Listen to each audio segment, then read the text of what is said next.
Boa tarde. Estamos iniciando a disciplina de otimização estrutural, PEF 5710, do Programa de Pós-Graduação em Engenharia Civil da Escola Politécnica da Universidade de São Paulo. O meu nome é Rei Orlando Brasil, sou o professor responsável. O colaborador é o professor Marcelo Araújo da Silva. Esta é a primeira aula em que vamos falar de algumas ideias fundamentais sobre otimização estrutural. O calendário de aulas desta disciplina em 2024 se inicia hoje, dia 7 de março, com esses conceitos fundamentais. Continuará, então, em todas as quintas-feiras, no final da tarde, e com até a primeira prova, com aulas ministradas por mim, Rei Orlando, e após isso nós teremos alguns tópicos especiais ministrados pelo professor Marcelo Araújo. A avaliação final, aquela que vale muito mais do que a prova, seriam seminários que serão feitos pelos alunos individualmente. Claro que com nossa colaboração. A bibliografia básica do nosso curso são os livros publicados por mim e pelo professor Marcelo. Nós temos livros em português, como Otimização de Projetos de Engenharia, da editora Eplucher, e livros em outras línguas, né? Inglês. Basicamente, o nosso livro Project Optimization foi publicado pela editora De Gruyter, na Alemanha, em inglês, e nós usamos muito, né, no nosso curso, o livro básico do professor Arora, Jasbir Arora, Introduction to Optimum Design.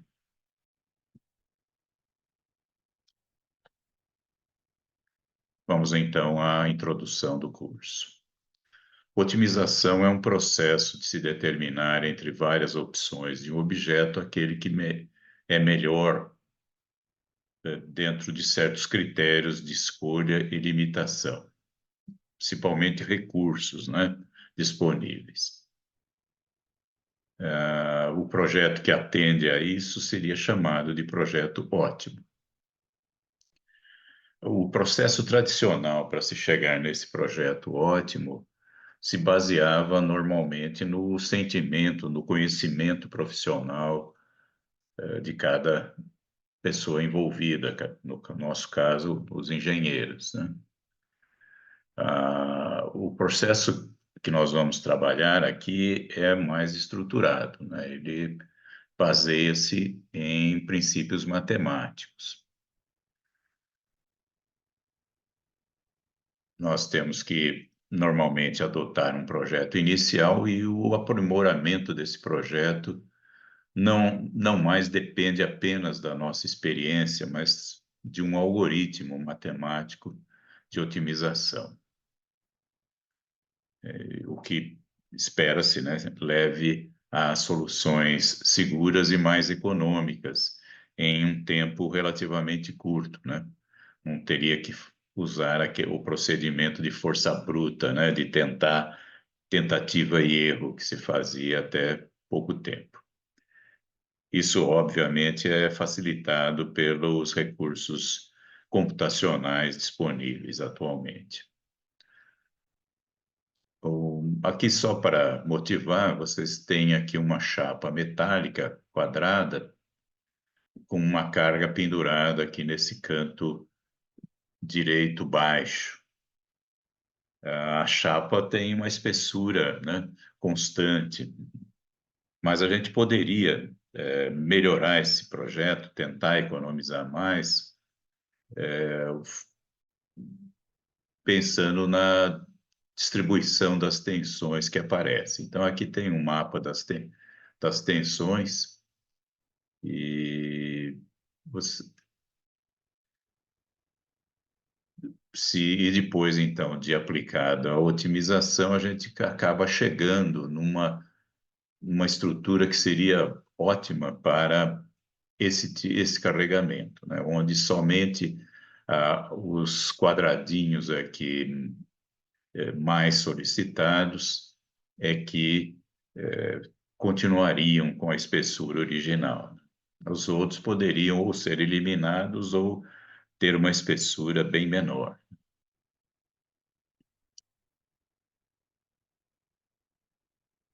Então, aqui pode-se ver, né, que onde tinham tensões mais baixas, né, aqui em preto, nós foram basicamente tiradas, né, da placa. E a massa, então, foi reduzida em cerca de 50%. Em termos matemáticos, a otimização trata de encontrar valores extremos, né, máximos ou mínimos de uma função. Essa função, nós vamos ver daqui a pouco, se chama função objetiva. A gente tem sempre no projeto um objetivo a ser alcançado. E esse objetivo depende, né? Ele é uma função de variáveis de projeto e são sujeitas a algumas restrições, como nós vamos ver já, né? Logo em seguida. Essas restrições podem ser coisas que a gente quer que sejam iguais ou menores do que algum limite de projeto. A otimização, nós estamos aqui usando dentro da engenharia estrutural, mas obviamente ela vale para muitas outras áreas do conhecimento e profissionais, né? Uma área em que ela é muito usada é na administração de empresas, né? E, e até lá essa otimização até muda de nome, né? É conhecida como pesquisa operacional. Bom, vamos então caracterizar bem os elementos fundamentais de um problema de otimização. Primeira coisa são as variáveis de projeto. As variáveis de projeto são um grupo de funções, cada uma expressando um valor, né, de um determinado parâmetro de cada projeto. Essas variáveis, ó, têm que ser independentes entre si, né? Podendo ser ou variáveis contínuas, né, ou, em alguns casos, variáveis discretas.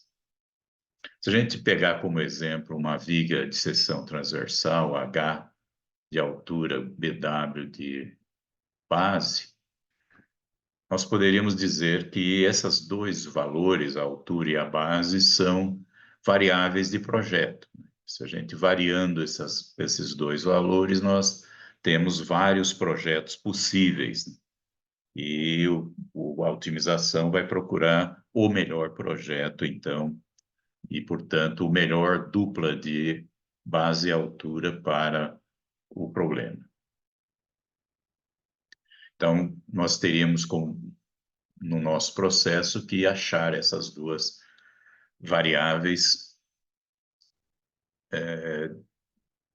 dentro das coisas, como nós vamos ver, dentro dos limites, por exemplo, de tensões na viga, deformações, enfim, fissuramento, tudo que pode limitar o projeto de uma viga. Um outro exemplo, talvez mais fácil de ser entendido, peguemos um projeto de uma lata de um refrigerante cilíndrica, né? Com volume desejado. Sei lá, queremos que essa lata contenha 300 mililitros de alguma coisa. Um refrigerante, cerveja, assim por diante. que nós poderíamos dizer que seriam variáveis de projeto? Bom, num primeiro instante, poderíamos dizer que o diâmetro da lata e a sua altura, bem como a espessura do material, seriam variáveis de projeto. Quer dizer, variando esses valores, nós teríamos diversos volumes possíveis e nós vamos tentar, então, conseguir um conjunto de diâmetro, altura e espessura que nos dê aquele volume que é esperado com o máximo de economia e outros fatores que possam envolver. Claro que eu posso ter um projeto mais sofisticado, em que, além do diâmetro e da altura e de uma única espessura, a gente tenha espessuras diferentes para as tampas e para as paredes, né? Nesse caso, então, o conjunto de variáveis que nós vamos chamar de x, aqui esse vetor x, teria d maiúsculo, que é o diâmetro, h, que é a altura, a espessura da base, a espessura das paredes e a espessura da tampa, que também poderia ser diferente. Então, como se vê, é possível formular um problema de otimização com vários diferentes conjuntos de variáveis de projeto. Elas podem estar também relacionadas, né, com materiais, com topologia, configuração e outras coisas. Obviamente, variáveis de projeto relacionadas com material são aquelas que a gente usa para selecionar o material que vai ser adotado, né? Se é uma viga, se ela vai ser de aço, se vai ser de concreto, se é uma lata, se ela vai ser de alumínio ou se vai ser de folha de Flandres, assim por diante. São, como se vê, variáveis discretas, né? Não é contínua, ou é concreto ou é aço, né? Não tem nada intermediário entre os dois. As variáveis topológicas, né, têm a ver com o formato, né, do nosso objeto, né, o seu layout. E,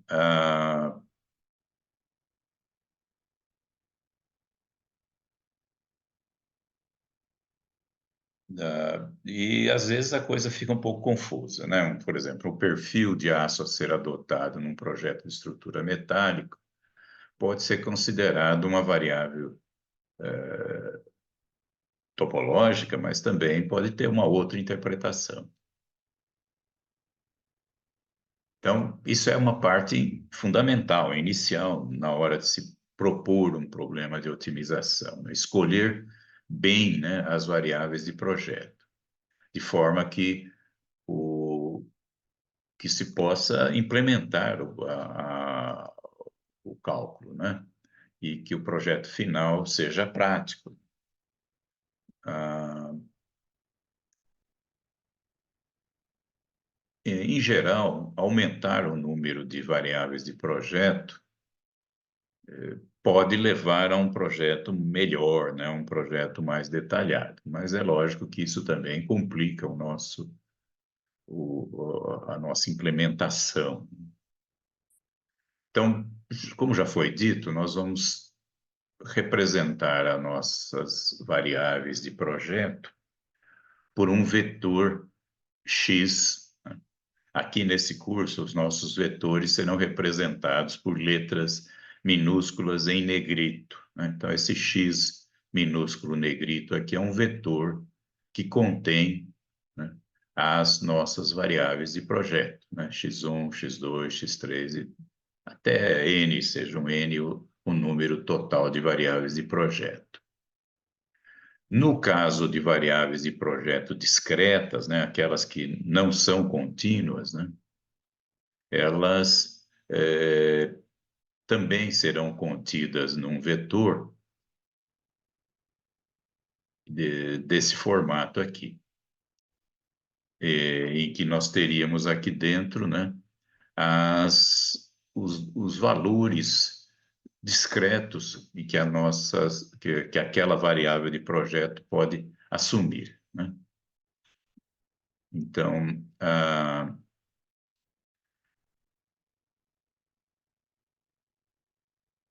por exemplo, né, já entrando aí na prática da engenharia civil, se nós tivermos, então, barras de aço, sei lá, aço CA50, por exemplo, a gente sabe que só se pode comprar essas barras de aço em diâmetros discretos.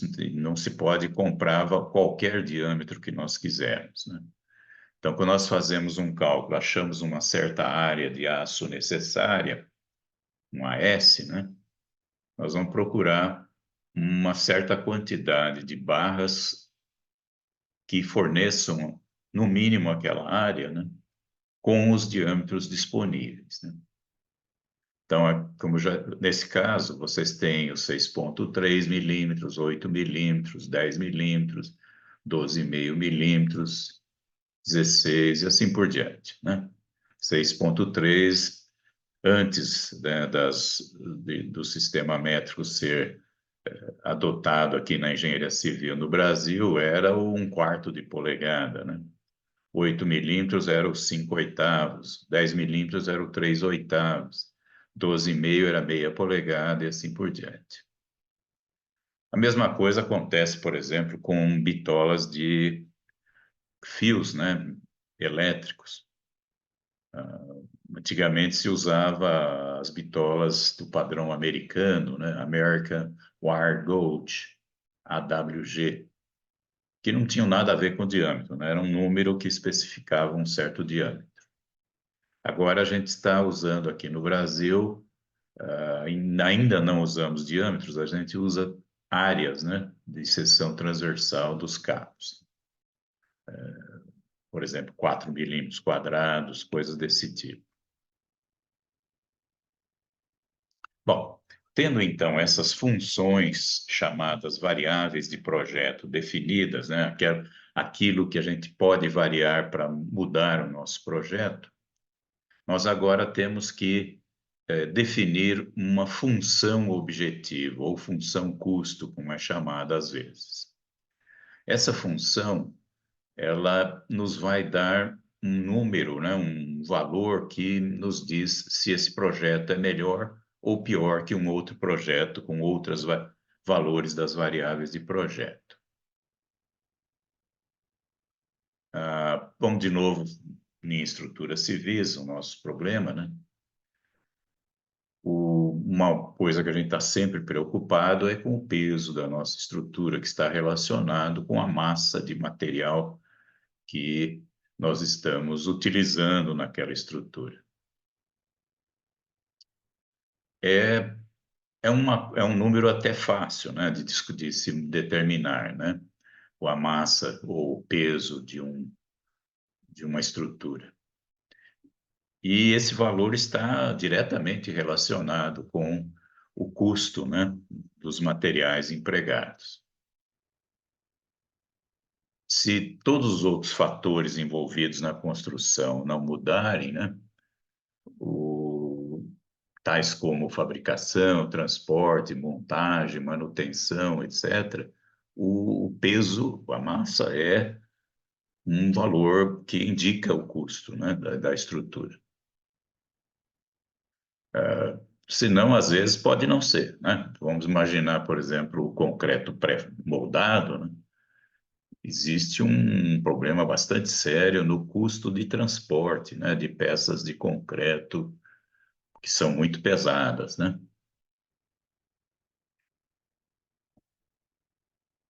Além dessas coisas, né, de transporte, etc., tem outros fatores que podem influenciar o custo, né? Por exemplo, tempo de construção, né? E coisas desse tipo.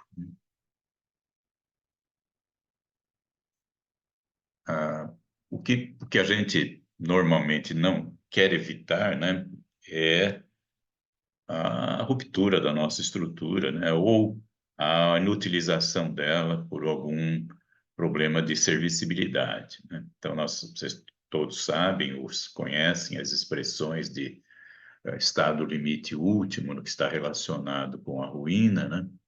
E estado limite de serviço, que está relacionado com propriedades, né, comportamentos da estrutura que a tornam,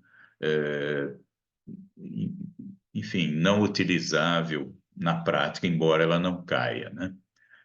Como deformações excessivas, vibrações excessivas e assim por diante, né? Então, aqui tem bastante coisa a ser lida nesse parágrafo, eu deixo para vocês fazerem isso, né? Em que são ah, levadas em conta, então, diversas coisas, além da peso puro e simples de uma estrutura. Um bom objetivo que numa estrutura que a gente busca sempre é conciliar, então, um custo mínimo, mantendo-se ela trabalhando abaixo, né, de uma certa nível de tensões em que a probabilidade de estados limites seja pequena.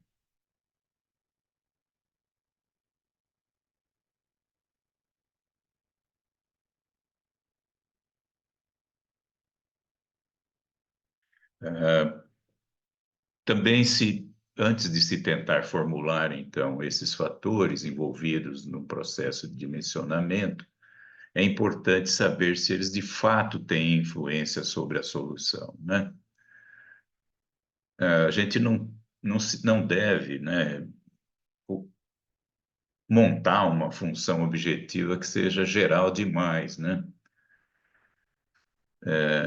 Que, que pode acontecer que, nesse caso, mudanças em variáveis de projeto não alterem, assim, significativamente o valor da função objetiva.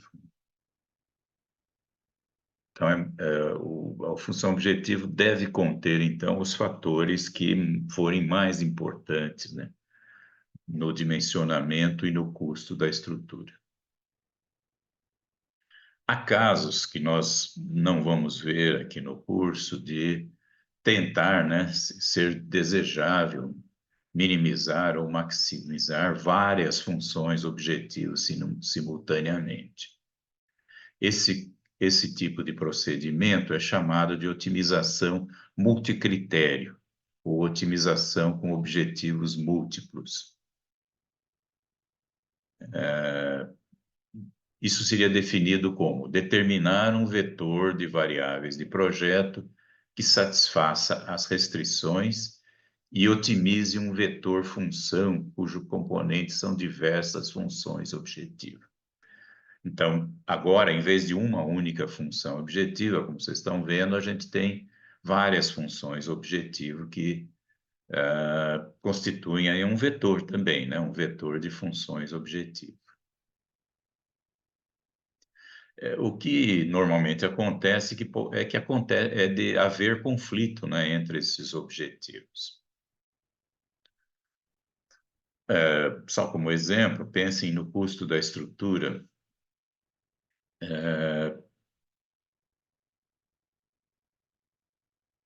Que quando se leva em conta, por exemplo, vibrações, né? Ah, se a gente mudar as dimensões da estrutura, a gente está mudando também as frequências de vibração da estrutura. Então, pode ser que se a gente, ao mudar as dimensões da estrutura para atender a um certo nível de frequência de vibração, por exemplo, frequência das pessoas andando em cima de uma passarela ou num estádio esportivo, vocês podem ter que, por exemplo, aumentar as dimensões da estrutura e, portanto, gastar mais material, né? Então, são situações que existe conflito entre as funções objetivo. Bom, de um modo geral, o problema de engenharia é um problema dinâmico, tá? É um problema em que a gente tem que levar em conta o passar do tempo. Ele não é embora a gente tenha a tradição de calcular estruturas com cargas estáticas, não é essa a verdade, né, do mundo, né? No mundo real, nós temos que levar em consideração o tempo. Então, de forma geral, as funções objetivo deveriam e devem, né, se for possível, né, levar em conta a variabilidade do problema no tempo. Então, aqui nós temos um exemplo de uma função objetiva genérico, né? Objetivo, né? Não é objetiva, cuidado. Então, é uma função objetivo geral para um sistema dinâmico, ou seja, variável no tempo. Ela seria aqui f, né? Função de x, ou seja, das variáveis de projeto, por exemplo, as dimensões lá da nossa viga, e do tempo. Né? E então ela vai ter uma certa formulação e levará em conta também, né, o passar do tempo. Né? Então aparece aqui um vetor z, que é o chamado vetor de variáveis de estado. Né? Numa estrutura, nós temos deslocamentos que variam no tempo, né? Num problema elétrico, nós teríamos cargas elétricas que variariam no tempo. Num problema de termodinâmica, teríamos a temperatura e assim por diante, né? E T é o intervalo de tempo total considerado. Claro, a gente não vai fazer uma otimização para um tempo infinito, a gente vai fazer para o tempo da vida útil, né, da nossa estrutura. De um modo geral, né, na prática, nas aplicações matemáticas, nós vamos querer que essa função objetivo seja uma função contínua e diferenciável. As variáveis de estado são consideradas como contínuas, né, no tempo e, e elas são função, né, elas variam também com o Z, né, o vetor das variáveis de estado do sistema.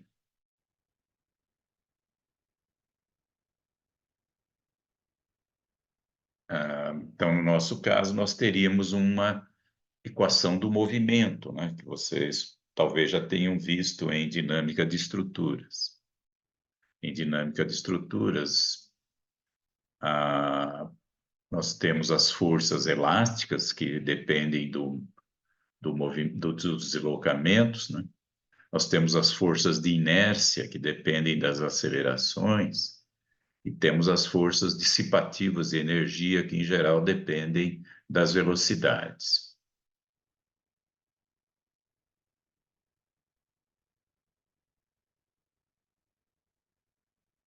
Bom, então já vimos variáveis de projeto, né? São as variáveis que, ao mudar, elas mudam o projeto final.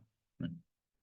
Vimos a ideia de função objetivo ou função custo, que pega as variáveis de projeto e calcula um valor de uma função que permite a gente dizer se um projeto é melhor ou pior, né? Se eu mudar as variáveis, o que acontece com o projeto? Ele melhora ou ele piora? Com que critérios que a gente vai dizer que um projeto melhora ou piora, né? Então, esses são os critérios de cada disciplina, né? De estrutura seria os estados limites, últimos e de serviço e coisas desse tipo. Mas também nós temos restrições de projeto, né? Então, isso é um outro problema, é uma outra coisa interessante que a gente tem que sempre definir muito bem num projeto, num problema de otimização. As restrições de projeto são as coisas que naturalmente existem, né? Não existem recursos infinitos em nada, né? Tudo tem limite. É muito difícil ter um problema em que nós não tenhamos restrições de espécie nenhuma, né? Elas basicamente são de dois tipos, né? As restrições estáticas e as restrições dinâmicas, né? Então, as restrições dinâmicas são aquelas que ficam impostas durante todo o intervalo de tempo estudado, né? E, por exemplo, né, tensões, limites do material, deslocamentos, limites, acelerações, limites, são coisas que têm que ser obedecidas ao longo de todo o tempo de projeto, né? As restrições chamadas estáticas, independentes do tempo, em geral, estão relacionadas com a geometria da estrutura.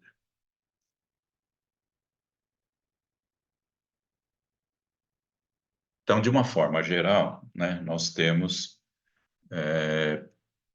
restrições estáticas e restrições dinâmicas, né?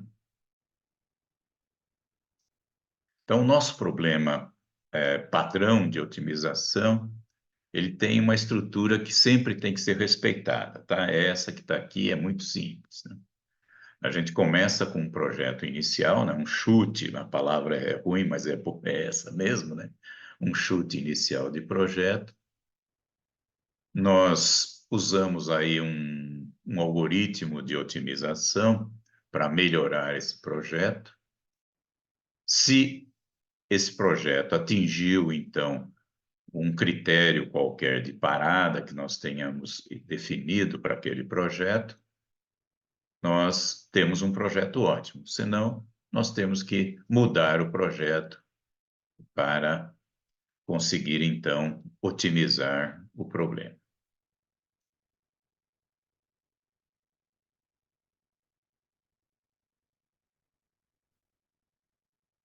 Então, a forma padrão, então, de se colocar um problema de otimização é esse aqui.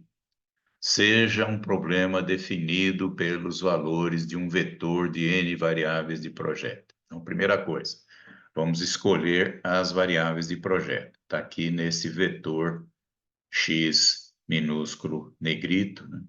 Onde então nós colocamos as variáveis de projeto, né? Naquela viga que nós falamos, tinha a largura e a altura, né? Na lata de refrigerante tinha o diâmetro, a altura, a espessura da chapa e assim por diante. Então, seja um projeto definido por isso. Qual é o que a gente quer fazer? Minimizar uma função objetivo sujeita a restrições de igualdade e de desigualdade. Então, o segundo passo é definir uma função objetiva, que é limitada, então, por restrições de igualdade. Eu estou chamando aqui essas restrições de H, elas são uma função das variáveis de projeto, né? E restrições de desigualdade, essas funções G que estão aqui. Então, HJ de x igual a zero, né? Para J variando de 1 até P, que é o número de restrições de igualdade no nosso problema, e GI de x menor ou igual a zero, são as restrições de desigualdade, onde o I varia de 1 até M, sendo M o número de restrições de desigualdade. Claro, né, que um problema geral de otimização pode ser não linear e geralmente é não linear. Nós vamos ter alguns casos em que são lineares e aí tem algoritmos mais simples para se trabalhar, mas no caso geral da não linearidade, os algoritmos acabam sendo mais complicados. Em alguns casos, né, em vez de querer o mínimo, né, da função objetivo, vamos dizer que a função objetivo seja a massa da nossa estrutura. Então, em geral, a gente quer minimizar, né, a massa da estrutura. Mas existem outras circunstâncias em que nós precisamos maximizar, por exemplo, lucro, né? Nós temos uma nossa empresa e queremos maximizar o nosso lucro. Então, aí é um problema não de minimização, mas de maximização. Mas para ficar tudo igual sempre, né? Sempre ter essa estrutura aqui, o problema, nós vamos minimizar menos a função objetivo. Se eu fizer isso, eu estou maximizando a função objetivo. Vou repetir. A gente tem uma função objetivo f minúsculo de x. Se a gente quer maximizar em vez de minimizar, a gente vai minimizar menos essa função.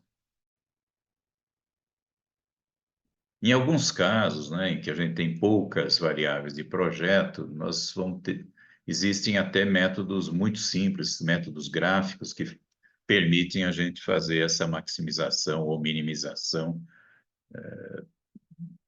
sem grandes problemas. Mas em problemas mais reais, com muito mais variáveis de projeto, tem-se que utilizar algoritmos computacionais. Vamos ver os exemplos, que aí a gente vai entender melhor o que é variável de projeto, o que é função objetivo, o que são restrições de igualdade, desigualdade e assim por diante. Então, primeiro exemplo. Esse exemplo é tirado do livro do professor Jasbir Arora, né? Na edição de 2012. Queremos maximizar o lucro de uma empresa que fabrica dois tipos de máquinas, A e B. Vamos ver quais são as restrições, né? Usando os recursos disponíveis, nós podemos ou fazer 28 máquinas do tipo A ou 14 máquinas do tipo B por dia. Mas tem outras restrições, né? O departamento de vendas consegue vender 14 máquinas A ou 24 máquinas B. É o que eles conseguem vender por razões de mercado, né? O departamento de expedição, ele não pode despachar mais do que 16 máquinas por dia, no total, né? Entre máquinas A e B. A empresa lucra R$ 400, eu estou chutando aqui um número, né? Por máquina A e R$ 600 por máquina B. Quantas máquinas de cada tipo dão o máximo lucro? Bom, não vamos resolver o problema, mas vamos desmontar o problema, né? Então, quais são as variáveis de projeto? Bom, é fácil, né? X1 é o número de máquinas A que eu posso fazer. E X2 é o número de máquinas B que eu posso fazer. A nossa função objetiva, o lucro, né? É R$ 400 por máquina A, né? 400 vezes X1, mais R$ 600 por máquina B, mais 600 vezes X2. As restrições aqui, no caso, são todas de desigualdade, né? Nós podemos, né, como foi dito aqui, que a expedição, né, só pode expedir 16, mandar, né, fazer a logística de 16 máquinas. Então, somando X1 e X2, tem que ser menor que 16.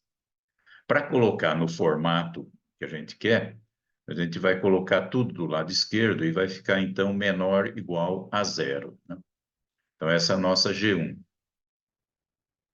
Na produção, como foi dito, né, nós podemos fabricar ou 28 da A ou 14 da B, né? Então,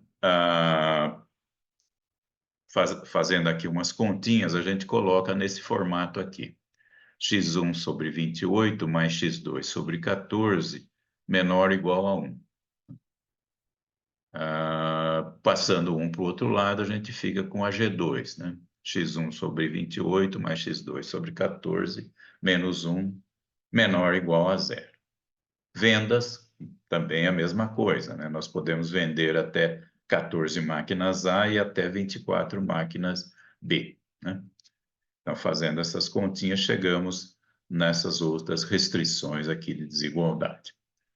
Então, essa é a forma que se coloca um problema de otimização, tá? Primeiro, definindo as variáveis de projeto. Segundo, escrevendo a função objetivo a ser minimizada, no caso é maximizada, né? Então, nós vamos minimizar menos essa função que está aqui e montando aqui as restrições de igualdade ou desigualdade. No caso, só tem de desigualdade.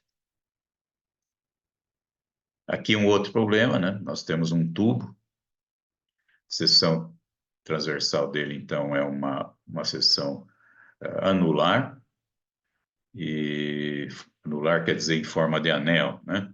O diâmetro externo é D e a espessura é E. A rigidez, né?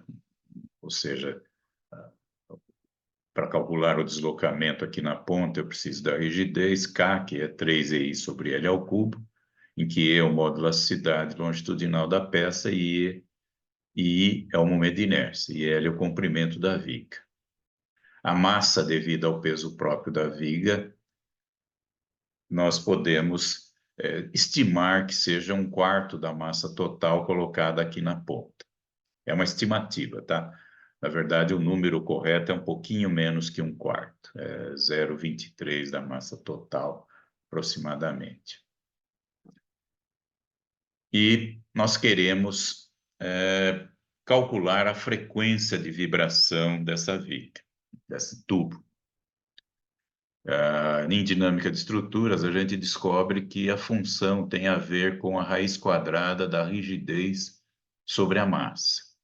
Isso em radianos por segundo. Para transformar em hertz, nós dividimos por 2π. Então, a frequência em hertz seria 1 sobre 2π vezes a raiz da rigidez sobre a massa. Vamos colocar o nosso problema, então, de otimização. A gente quer minimizar a massa dessa viga, impondo que a primeira frequência de vibração seja superior a um determinado valor mínimo. Então, vamos ver quais são as variáveis de projeto. Bom, obviamente, as variáveis de projeto são as dimensões da nossa viga, né? D, que é o diâmetro, vai ser x1, e E, a espessura, vai ser x2. A função objetiva é massa, né, que nós queremos, objetivo é a massa que nós queremos minimizar. Então, f de x é a massa da nossa viga. Então, aqui está o cálculo da massa, né? A partir da densidade, isso aqui não é bem importante, né? O importante, na verdade, é o volume, né? Depois o volume multiplicado pela densidade vai dar a massa. Então, a densidade aqui é uma constante que não precisa ser levada em conta. Então, nós calculamos aqui a área da seção transversal, multiplicamos pelo comprimento, temos o volume, e multiplicado pela densidade, temos a massa. Quais são as restrições, então? Bom, nós temos uma restrição que é justamente o que está sendo o que se quer, né? Que a nossa frequência de vibração seja maior que um certo valor limite, né? Por exemplo, 1 Hz. Então, nós queremos que a frequência seja maior que 1 Hz. Bom, para que a viga exista, né, nós temos que ter dimensões mínimas e máximas, né? Então, temos que o diâmetro tem que ser maior que um certo valor mínimo e menor que um certo valor máximo. Menor ou igual ou maior ou igual. Bom, enfim.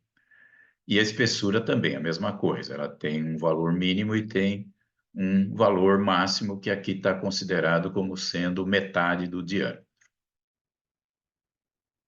Isso é um problema de vibrações que acontece na prática, né? Não é uma coisa fosfórica, né? Acontece em torres de telecomunicações, né?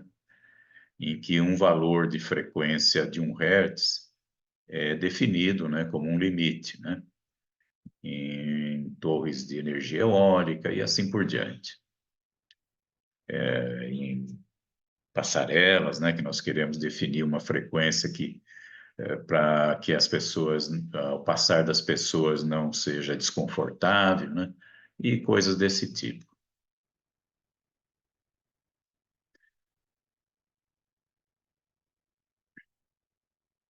Então, voltando aqui, vamos ver que o problema foi colocado de uma forma clássica, né? Primeiro, definimos quais são as variáveis de projeto, no caso, diâmetro e espessura. Definimos a nossa função objetiva, o volume, ou a massa, ou o peso, tanto faz, o que vocês quiserem dizer. No fundo, é só o volume que é importante. Nós temos as restrições, né? E quais são essas? No caso, temos uma restrição que tem a ver com o estado limite de serviço, né? Que é a frequência ser menor que uma certa, maior que uma certa frequência escolhida. E temos restrições a ver com a geometria da nossa estrutura, o diâmetro e a espessura. Então é isso. Então nessa primeira aula da disciplina, né, PF 5710, otimização estrutural, nós estudamos o que são variáveis de projeto, o que é a função objetivo ou função custo e o que são as restrições de projetos, tanto do tipo estático como dinâmico, como as restrições de igualdade e de desigualdade. Até a próxima aula, então.